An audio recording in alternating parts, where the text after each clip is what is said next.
Welcome to Funny Story Time, where the jokes write themselves, unfortunately. If this episode makes you giggle, snort, or question reality, hit that like and subscribe button. Episode 3683, and the absurdity meter is already pegged. Today's topic: matched with your dentist on a dating app. The stuff of nightmares. Or rom-coms, depending on your flossing habits. Okay, but imagine the small talk. So, how's that molar I filled last week doing? Still sensitive to hot Cheetos? Romance at its finest. Worse, they've seen your x-rays. They know your deepest, darkest dental secrets. That impacted wisdom tooth? That's not just a tooth, that's emotional baggage. And what about the first date? Dinner and a root canal? Buy one, get one half off? This is a marketing goldmine waiting to happen. Oh, but the perks. Free cleanings, unlimited floss, maybe even a discount on that gold tooth you've always wanted. Think of the savings. But then, every checkup is also a potential date. Forget flowers. Bring a toothbrush. You've got something stuck in your teeth. Let me get that for you with my heart. And the breakup? Do you ghost them? Switch dentists? Move to a different country and adopt a new identity? The options are endless and equally terrifying. Or, even worse, they become your EX dentist. Imagine needing an emergency root canal and having to explain why you ghosted them after that disastrous movie date. It's not you, it's my inability to handle the truth about my gum health. Smooth. Look, things didn't work out between us. But can we at least agree that fluoride is important? This whole scenario is giving me a toothache. I need a drink. And maybe a new dentist. Welcome to Funny Story Time, where the jokes write themselves, unfortunately. If this episode makes you giggle, snort, or question reality, hit that like and subscribe button. So banned from the library for excessive whispering. Is that even a thing? I thought libraries were times whispering. Like, a designated whispering zone. Right? It's like getting kicked out of a mime convention for being too quiet. It defies logic. This guy must have been a legendary whisperer. Maybe he was narrating everyone's lives as they browsed the shelves. Ooh, picking up War and Peace, are we? Ambitious? Like a constant David Attenborough for the Dewey Decimal System. Or worse, imagine if he was whispering spoilers. He dies at the end! Just FYI, Donna, while you're looking at cookbooks. That's a ban-worthy offense for sure. I bet he developed a super-powered whisper. Like, he could whisper across the entire library and make the librarian's hair stand on end from sheer auditory disturbance. Dewey Decimal System. More like Dewey Despicable System. Am I right? Echoing throughout the hallowed halls. Librarians hate puns. Librarians hate fun in general, let's be real. This guy was probably just having a good time, a little times 2 times good of a time in the quiet zone. I picture him trying to order a coffee in a drive-thru with that whisper. I need a venti, caramel, macchiato. The barista would just drive away. Or telling his dog to sit. Just a faint puff of air. The dog would be completely unfazed. Walkies? Did someone say walkies? Maybe that's how he got banned. He kept trying to return overdue books, whispering his excuses, and the librarian couldn't hear a thing. My dog ate Moby Dick. It was a whale of a time. The ultimate stealth rebel. The phantom whisperer of the public library. A legend, truly. Welcome to Funny Story Time, where the jokes write themselves, unfortunately. If this episode makes you giggle, snort, or question reality, hit that like and subscribe button. So a bachelor party ends up at a medieval reenactment? That's not inherently crazy. I mean, it's not bowling, but it's not alien abduction either. Oh, but it gets there. See, the groom, bless his heart, decided he was King Arthur. Not like times King Arthur, he pies King Arthur. Reincarnated, ready to reclaim his throne of inflatable, jousting horses. Reincarnated King Arthur with a beer gut and a penchant for inflatable weaponry? That's the hero we deserve, not the one we need. Did he at least have a tiny plastic crown? Crown? He fashioned one out of a turkey leg and duct tape. Majestic, truly. And then he challenged the actual reenactors to a duel. Convinced Excalibur was buried in the petting zoo. Hold on, petting zoo? At a medieval reenactment? Was there a "Beware the Killer Rabbits" sign? This is getting delightfully absurd. Oh, it was a whole thing. Apparently goats are historically accurate siege weapons. Who knew? Anyway, the best man, dressed as a very unconvincing wizard, tried to cast a spell to help.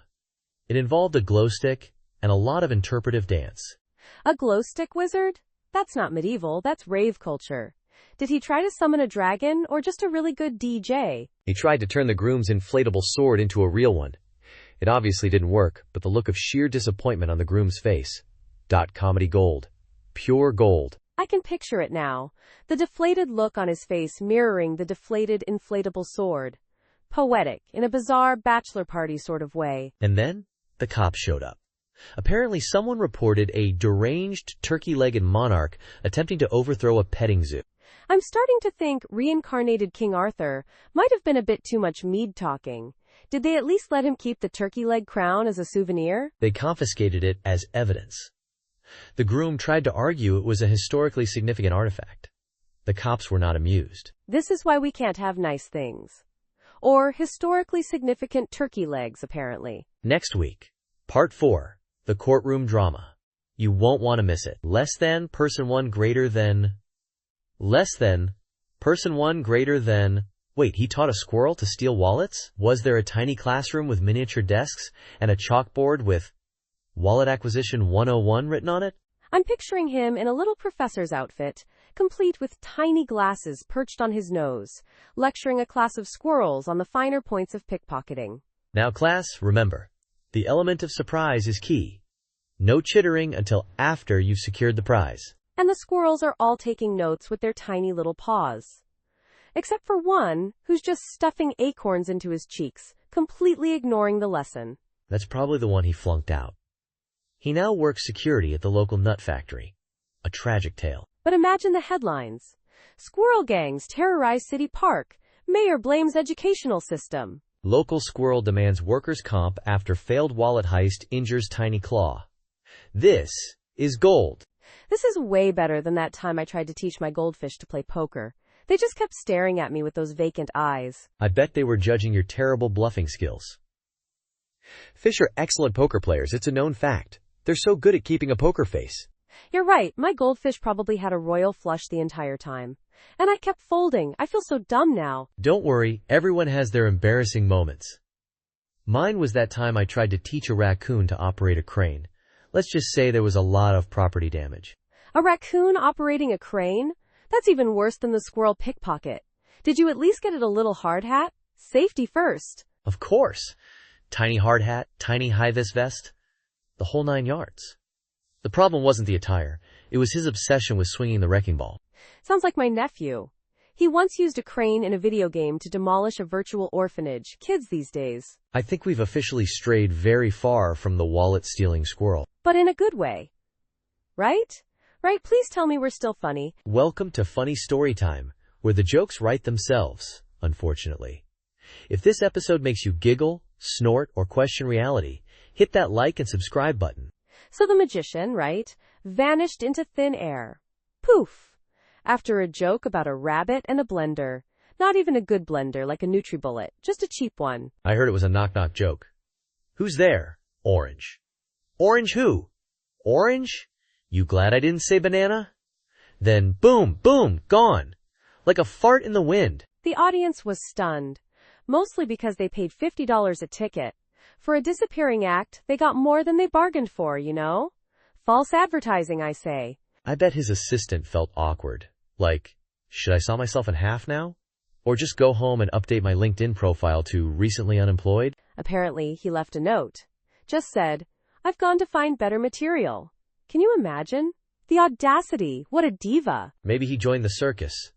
They're always looking for clowns. Oh wait, never mind. I heard he's working at a smoothie shop now. Ironically, he specializes in carrot orange blends. Go figure. Maybe disappearing was his best trick. Think about it. He's probably a legend now. The magician who vanished after a bad joke. He'll be in the history books. Right next to the guy who invented the spork. Another true visionary. Okay, but real talk. Do you think he actually disappeared? Or just ran out the back door really fast? Like Usain Bolt fast? I think he's in my kitchen right now, trying to find my cheap blender. He's got a vendetta against kitchen appliances. And bad jokes. Should we call the cops? Or the Rabbit Protection League? I don't know, this is getting weird. Even for us. Nah, let's just order some pizza. Extra cheese. And maybe some rabbit food. Just in case. Wait, he got hired timed twice at the asterisk same times interview? Did they clone him on the spot? Was it a 2-for-1 deal on entry-level positions? No, see, 2 different companies were interviewing in the same room. Apparently it was synergistic interview day or something, like career speed dating, but with more awkward small talk. Synergistic interview day? That sounds like a nightmare. Imagine the competition. Oh, you can code in Python? Well, I can code in Python while times wearing Crocs. Exactly. And this guy, bless his cotton croc-wearing socks, somehow became the ultimate prize. Both companies were throwing offer letters at him like confetti. I bet he clicked his Crocs together 3 times and wished for a 6-figure salary. And then a fairy godmother appeared, but she was also wearing Crocs and offered him dental. Close. It was the CEO's dog. The dog loved the Crocs. Apparently, they were the same color as the CEO's favorite squeaky toy. Instant connection. Of course, it all makes sense now. The corporate world finally bows down to the power of comfortable footwear. This is the Crocpocalypse we've all been waiting for. This changes everything. I'm throwing out my loafers, burning my dress shoes, and investing in a lifetime supply of gibbets. My future CEO self will thank me. Just imagine the headlines. Croc-wearing man dominates corporate ladder. Footwear fashion disrupts global economy. Gibbets become new currency. Don't forget, local man achieves world peace by gifting everyone Crocs. It's only a matter of time. I'm just waiting for the day when formal attire means a tuxedo with Crocs. And the fanciest Crocs are encrusted with diamonds.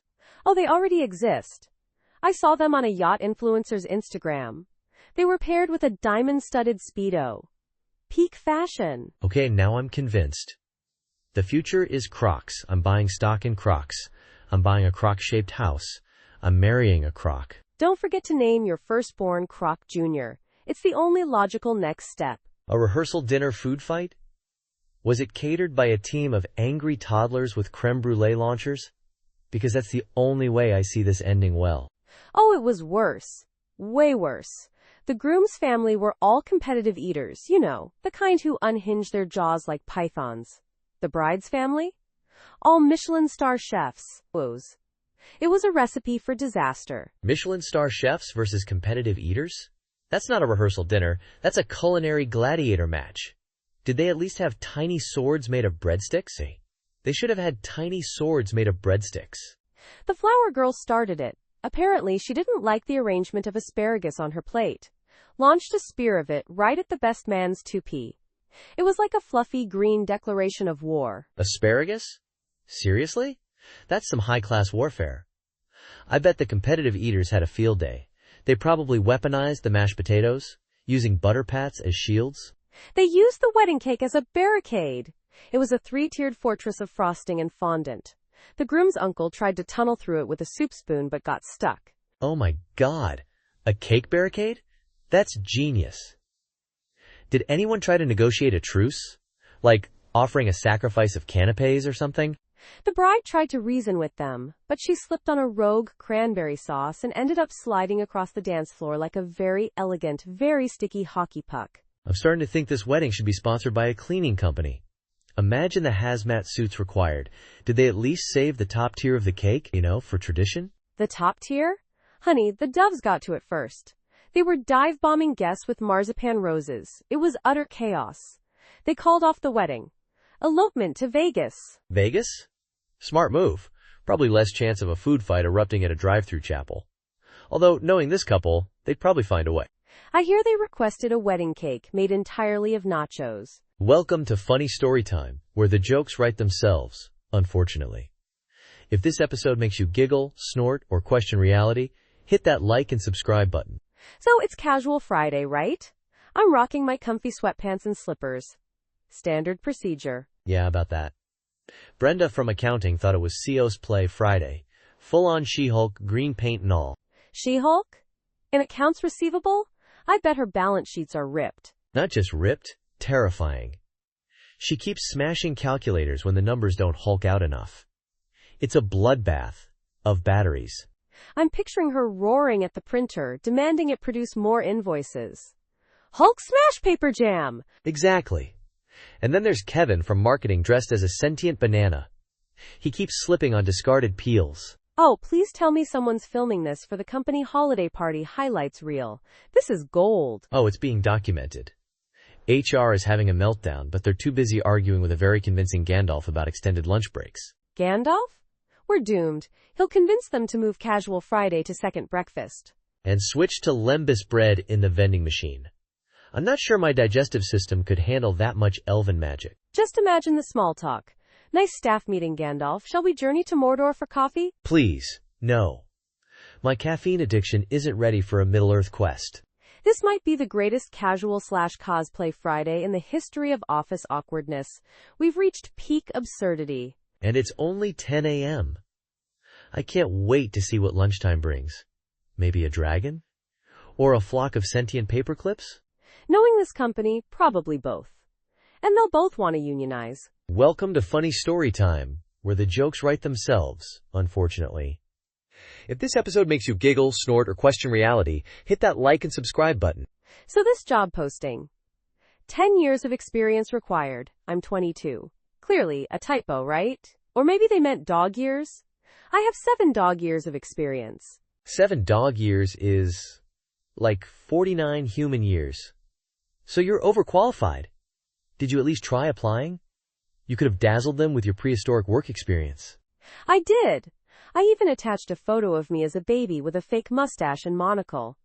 Proof of my seasoned professionalism. They haven't called back yet, shockingly. Maybe they're intimidated.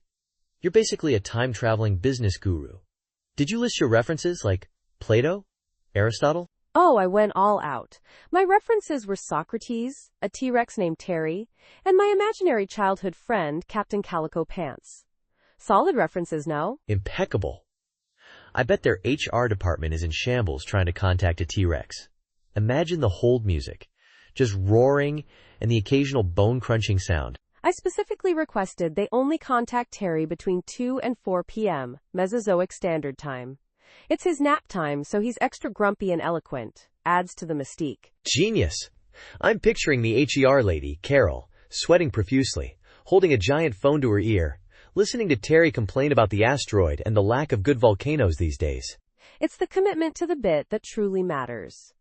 You gotta go above and beyond, even if it means dealing with a prehistoric lizard's existential crisis.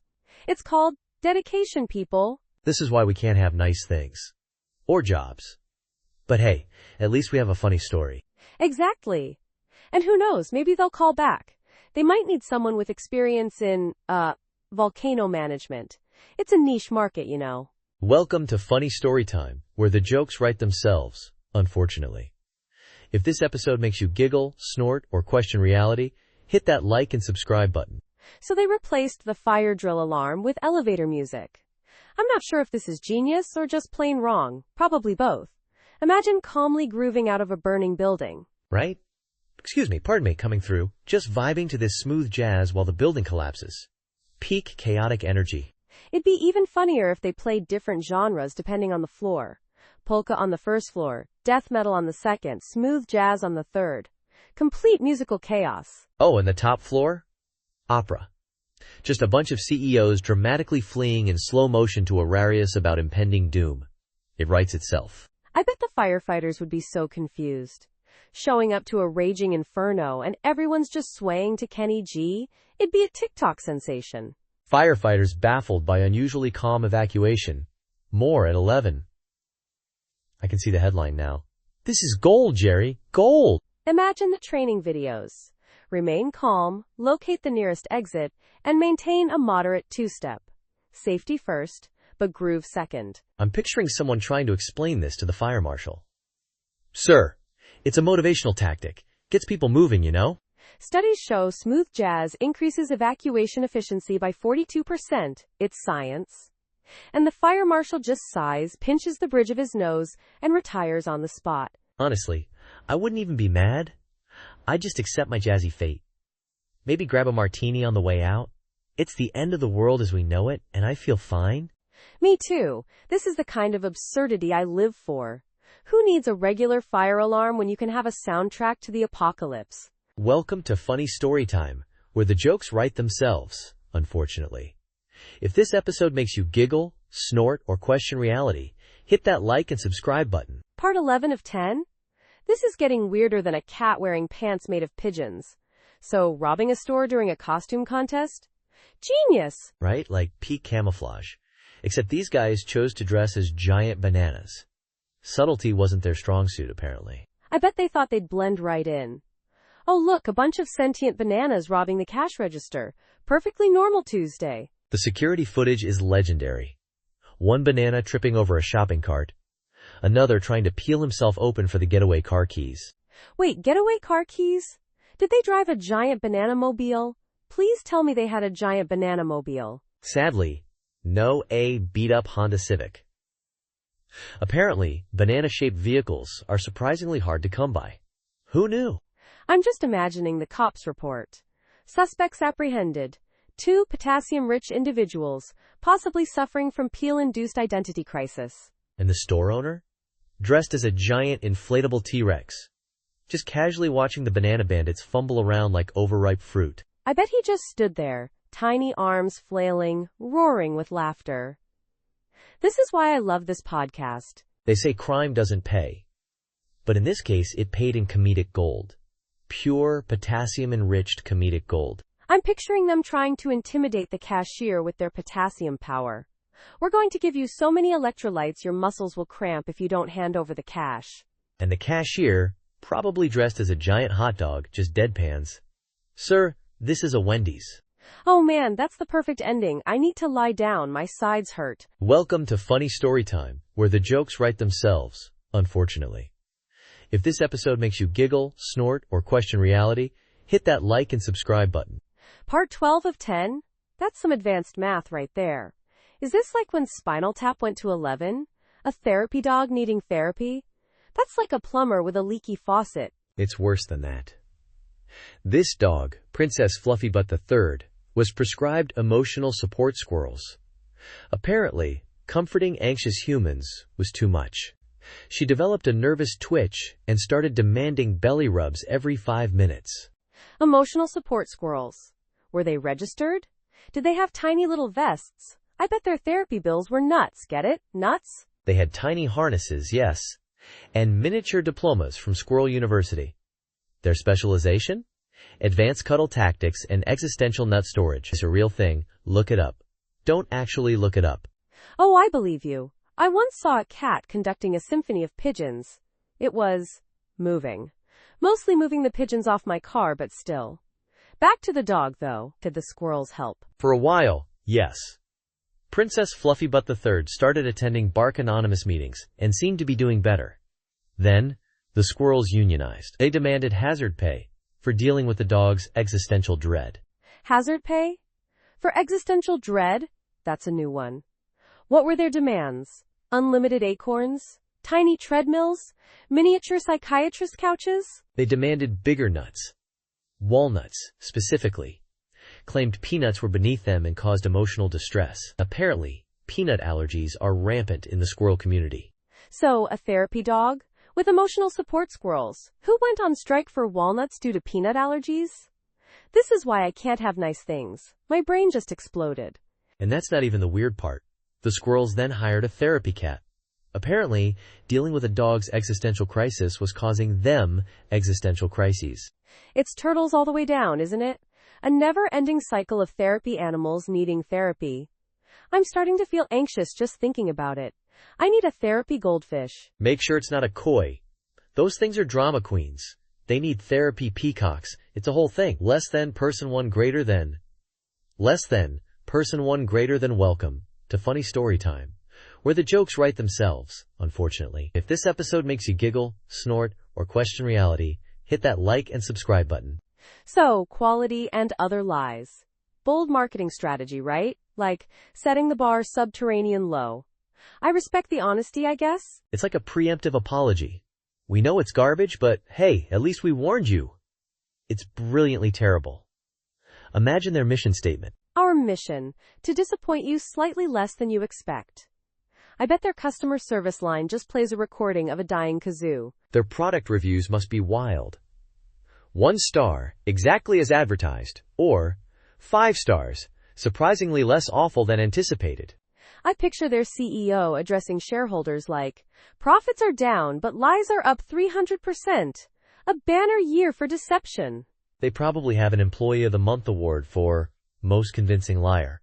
Imagine the competition for that. Cutthroat fibbing. Their company picnics must be a nightmare. Hot dogs? These are clearly genetically modified hamsters. And the 3-legged races? Pure chaos. I didn't trip. You're just seeing double. This is quality teamwork. I'm starting to think this company is onto something. Honesty is so overrated. Next week's funny storytime topic. We're not even trying anymore. A CEO's memoir. Don't miss it. I wouldn't miss it if it was the last podcast on Earth. Which, at this rate, it very well could be. Welcome to Funny Storytime, where the jokes write themselves, unfortunately. If this episode makes you giggle, snort, or question reality, hit that like and subscribe button. So part 14 of 10? Is this some kind of new math? Maybe it's business casual math where numbers wear flip-flops and carry calculators. It's like those movie franchises that just won't quit. Fast and Furious, but with workplace attire violations. Except this is funny story time, so it's probably worse. He thought business casual meant flip-flops and a tie? That's not business casual, that's beach formal. Did he bring a little cocktail umbrella for his water bottle too? I bet he showed up with a briefcase full of sand. You know, for stress relief. Just picture him building little sandcastles during the board meeting. And presenting his quarterly reports with seashells glued to them.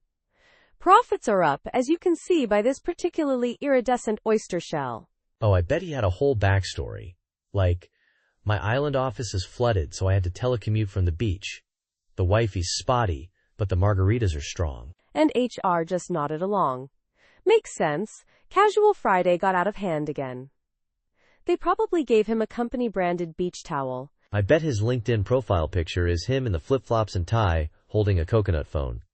Entrepreneur, thought leader, sandcastle enthusiast. I'm starting to think this guy's a genius. He's single-handedly redefined the corporate landscape. Flip-flops and ties for everyone. Imagine the stock photos. Diverse team brainstorming in flip-flops and ties. Peak business casual achieved. Honestly, I kind of want to try it. It's like a power move. I'm so successful, I can wear whatever I want. Even if whatever I want is objectively ridiculous. Next week on Funny Storytime, he pairs Crocs with a tuxedo. Stay tuned, folks. This is going to get weird. Less than person one greater than welcome to Funny Storytime, where the jokes write themselves, unfortunately. If this episode makes you giggle, snort, or question reality, hit that like and subscribe button. So part 15 of 10? This startup sounds like it's run by someone who thinks time is a suggestion, not a concept. Exactly. And their HR department is a fortune cookie. I'm not even kidding. Apparently, all performance reviews are now just cryptic messages. You will meet a tall, dark stranger who will fire you for insufficient TPS reports. Worse, imagine getting, "That wasn't chicken," for your annual review. What does that even mean? It means you're getting a promotion. .to customer service at a dodgy Chinese takeout place. It's a lateral move. I heard Brenda from accounting got, "A journey of 1,000 miles begins with a single step. Out the door." She was laid off via fortune cookie. Brutal. I bet the severance package was a coupon for free egg rolls. Good fortune in your future endeavors, with dipping sauce. This founder probably thinks he's some kind of visionary genius. Disrupting HR one stale cookie at a time, he probably brags to investors. Imagine the team-building exercises. Everyone, try to assemble a complete fortune using only the crumbs from your colleagues' cookies. Oh, and the holiday bonus? A jumbo-sized fortune cookie with an extra-long fortune inside. Spoiler alert, it just says, "Your bonus is this cookie." Classic. I'm switching careers. I'm going to start a company that replaces CEOs with magic 8 balls. At least the decisions will be vaguely coherent. Outlook not so good. Would be a more honest performance review than I've ever gotten. Sign me up. We'll call it Ask Again Later Industries. Guaranteed job security? Maybe. Welcome to Funny Storytime, where the jokes write themselves, unfortunately. If this episode makes you giggle, snort, or question reality, hit that like and subscribe button. Episode 3683, part 16 out of 10? That's some advanced math right there. Are we going backwards in time? Is this a prequel to a prequel? It's all part of the charm, you see. Like those Russian nesting dolls, but with more existential dread and cat-related shenanigans. So, the cat led a rebellion against the dog. Classic. Was it a fluffy coup d'etat involving yarn and strategically placed hairballs? Oh, it was far more sophisticated. Think laser pointers as weapons, synchronized scratching posts as siege towers, and a complex network of catnip smuggling. Synchronized scratching posts? That's terrifyingly coordinated. Were there casualties? Did any dog toys lose their squeakers in the conflict? The squeakers were used as propaganda devices, broadcasting demoralizing meows at high frequency. Psychological warfare at its finest. Genius. Pure, fluffy genius. Did they have little cat helmets fashioned from thimbles? Helmets? No, they had tiny, personalized shields made of discarded tuna cans. Very eco-conscious rebellion, you know? Sustainable warfare. I bet the dog didn't stand a chance against such a well-equipped feline force. The dog surrendered immediately upon discovering the cats had weaponized the dreaded Whisper's laser pointer. The ultimate weapon. The horror, the sheer fluffy horror. I bet the dog now pays taxes and catnip. Taxes and catnip and belly rubs. It's a brutal regime. A perfectly brutal regime. I salute those brave, tuna can-clad revolutionaries. History will remember them. Or, at least, until the next nap time. Less than person one greater than welcome to Funny Story Time, where the jokes write themselves, unfortunately. If this episode makes you giggle, snort, or question reality, hit that like and subscribe button. So 3 a.m., right? I'm starving, craving a kebab, and who do I see? A dude in a full feathered chicken suit. Naturally, I ask him for life advice. Of course you do. Who needs a therapist when you've got poultry Play-Doh over here? What wisdom did he impart? He told me to invest all my savings in rubber chickens. Said it's the next Bitcoin. I mean, he had a point. They're durable, versatile. Durable? Yes. Versatile? Debatable. Unless you count being flung at unsuspecting pedestrians as versatile. Did you take his advice? Almost. But then he started clucking the national anthem, and I figured maybe I should consult a financial advisor instead of a chicken. Good call. Financial advisors generally don't peck at the ground while dispensing financial wisdom, although that would be a unique selling point. Imagine, get clucked up financial advice. Their slogan could be, "We'll help you rule the roost."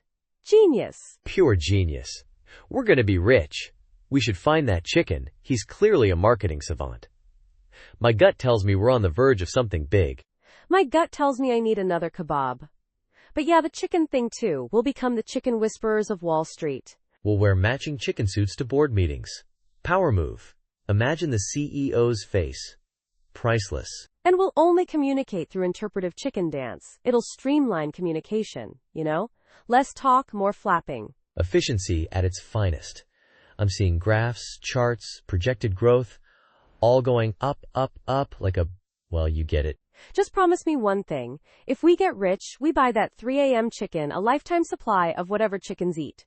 Worms? Seeds? Definitely worms. He deserves only the finest earthworms. And maybe a tiny top hat. Just because. Less than person one greater than welcome to Funny Story Time, where the jokes write themselves, unfortunately. If this episode makes you giggle, snort, or question reality, hit that like and subscribe button. So this magician, right, quits his whole career because some Reddit user revealed his secrets. I mean, talk about dramatic. I know, right? Apparently the trick involved a complex system of pulleys, mirrors, and a trained badger. Who knew? A badger? That's ridiculous. I thought it was all smoke and mirrors, maybe a hidden assistant or two. Not a freaking badger pulling levers. The Reddit post had diagrams and everything, labeled Badger Control Panel and Emergency Carrot Dispenser.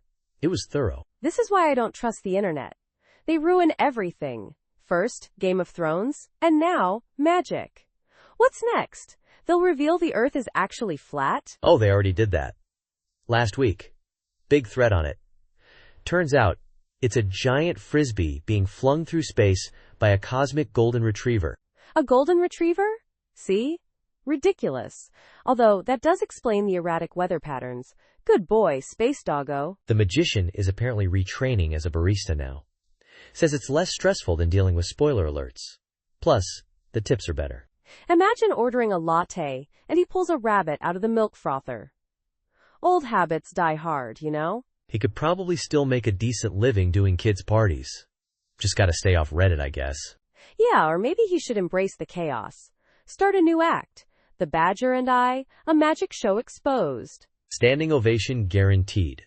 Especially if the badger takes a bow. And if the cosmic golden retriever makes a guest appearance.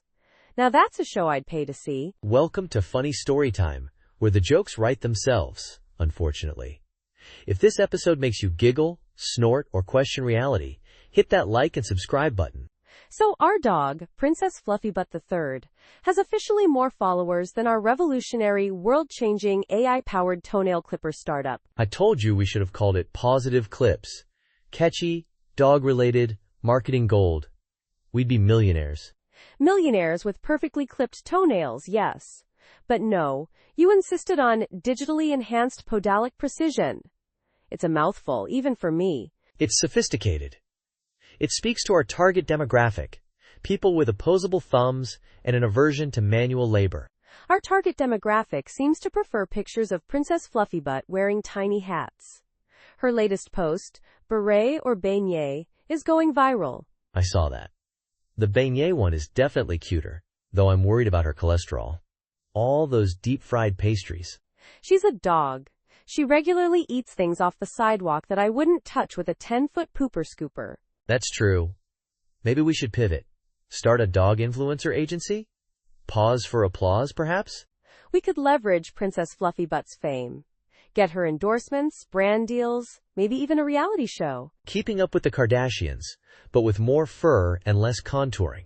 I like it. And fewer questionable business ventures.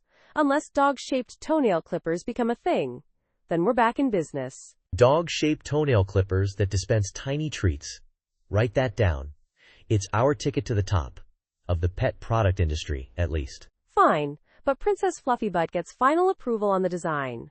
She's the CEO of this operation now, whether we like it or not. Fair enough.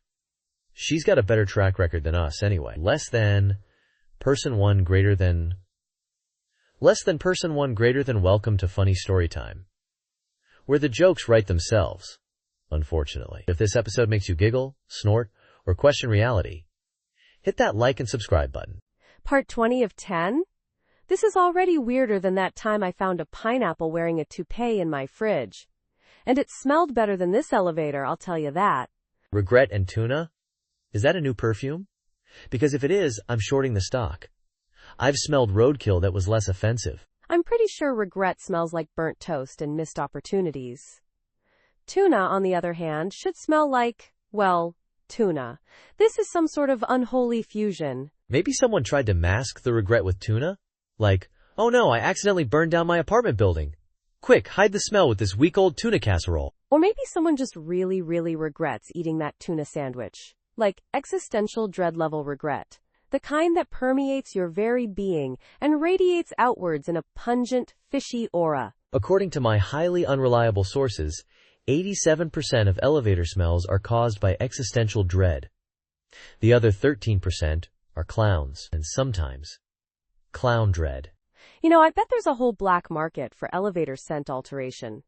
Imagine, instead of regret and tuna, we get the soothing aroma of freshly baked cookies or a rainforest after a light drizzle. Or maybe just something normal, like air.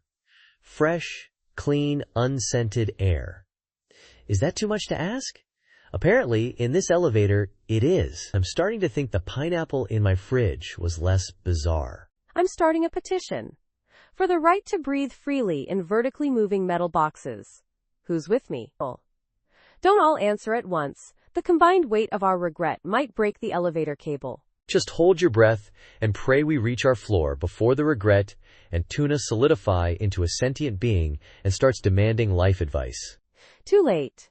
I think it's already asking me about my 401k.